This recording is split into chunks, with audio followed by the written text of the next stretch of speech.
Incumbents always do well. They've got huge advantages which can lead to careers that last decades.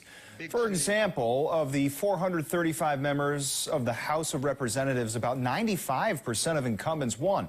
In tonight's Question Everything, one of our viewers, Chris K., asked, it's self-serving for politicians to not talk about term limits, but why can't it be a discussion?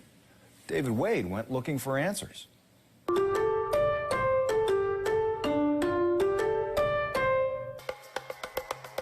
This is not your grandfather's Congress, or is it?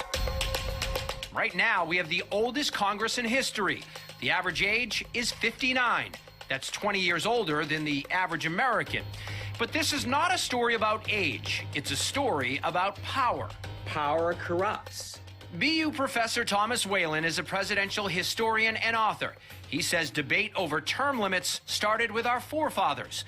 The Constitution did not call for term limits, thanks in part to founding father James Madison. James Madison argued fairly articulately that he said, well, wouldn't we be depriving ourselves of all these leaders' experience that they've acquired in serving their nation? So that argument seemed to carry the day. A win for experience, but how much is too much? Iowa Senator Chuck Grassley has been in Congress 47 years. Senator Ed Markey, 45 years. Chuck Schumer, 41 years. Senator Mitch McConnell, 37 years. Which would all be fine if the system is working. But is it? At the Deluxe Town Diner in Watertown, we met people who are hungry for change, like Dave Malozzi. Do you think the system right now is working? No. I don't know if anyone would say yes to that question. Megan, Elizabeth, and Heidi told me they fully support term limits. The system doesn't work, something needs to be done. So if term limits is that first step, then term limits is that first step. But this is, you're not supposed to make a career out of this. It's even more important at the Senate level because they're there 6 years. I reached out to every member of the Massachusetts delegation about term limits, and 4 responded. Senator Warren said she doesn't believe in term limits. Senator Markey said there are term limits. They're called elections. Congresswoman Ayanna Pressley said no to arbitrary term limits, but yes to real campaign finance reform. Congressman James McGovern said voters should be the one to decide how long elected officials serve.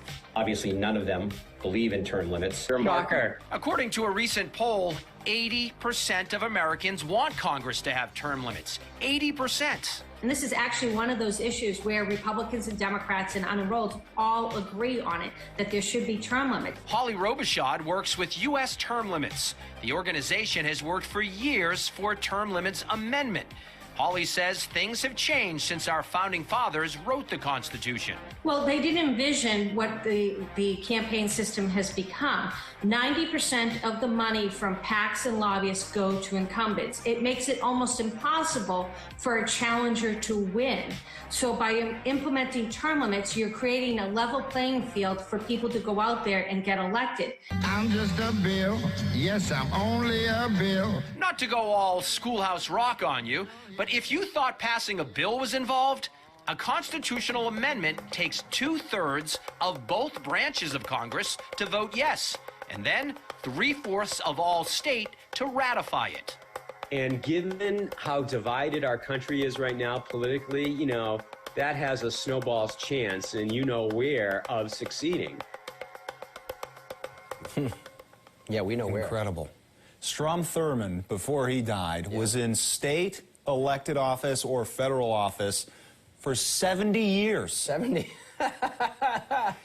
There can't be an issue that the public and elected officials are more split on. Oh, there's no question. 80% of Americans. I don't know what poll you could do out there and get 80% of Americans to agree on anything. They wouldn't agree on the color of the sky, but they agree on this. But the bottom line is there's never going to be an amendment.